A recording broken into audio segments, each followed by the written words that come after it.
ഇല്ലത്തിന്റെ ഇപ്പോഴത്തെ സ്ഥിതിയെ പറ്റിയൊക്കെ ദാമോദരൻ മാഷ് പറഞ്ഞു. കേട്ടപ്പോ വല്ലാത്ത വിഷമം തോന്നി. ഒരു വിഷമവുമില്ല.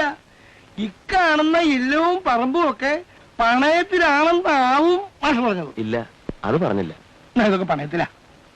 നമ്പൂതിരിമാർക്ക് പറ്റാത്ത ഒരു പണി ചെയ്യാൻ നോക്കി, നടന്നില്ല. നടന്നില്ല എന്ന് വെച്ചാൽ നടത്തിച്ചില്ല എന്ന് പറയുന്നതായിരിക്കും കൂടുതൽ ശരി. മനസ്സിലായില്ല. പലരുടെയും നിർബന്ധം കൊണ്ടും എന്തെങ്കിലുമൊക്കെ ചെയ്യണമെന്ന് കരുതിയും ഒരു കൊപ്രാമിലൂടെ വസ്തുക്കൾ പണയം വെച്ചിട്ടുള്ള ഒരാളായിരുന്നു. എന്തു പറ്റി? കൊപ്രാമില്ലിൽ കൊപ്ര കിട്ടാതെ. കേട്ടാണല്ലോ ആ അനന്തൻ നായരെ പറ്റി. എന്നെ നശിപ്പിക്കാനായിട്ട് അയാളും തുടങ്ങി വരുമില്ല. ഉണ്ടായുസം കാണിച്ച നാട്ടിലുള്ള തേങ്ങ മുഴുവൻ മൊത്തക്കച്ചവടം നടത്തി. 3 മാസം വാതിലും തുറന്ന് വെറുത്തായിരുന്നു. പിന്നെ മെഷീനറിയുടെ ഇപ്പോഴും ഉണ്ട്. തുരുമ്പെടുത്തു. കടത്തിന്റെ പലിശ ഇങ്ങനെ കേറിക്കൊണ്ടിരിക്കുകയാണ്.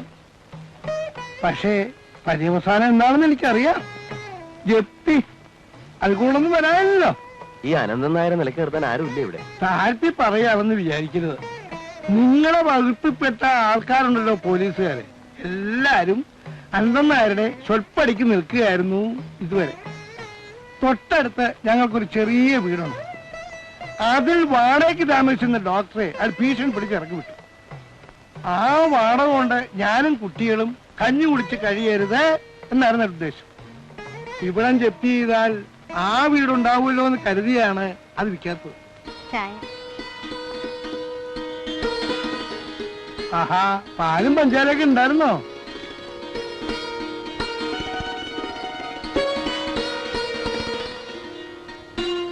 ഇനി വല്ലതും ഉണ്ടായാൽ അനന്തൻ നായരെ ഞാൻ വെറുതെ വിടില്ല.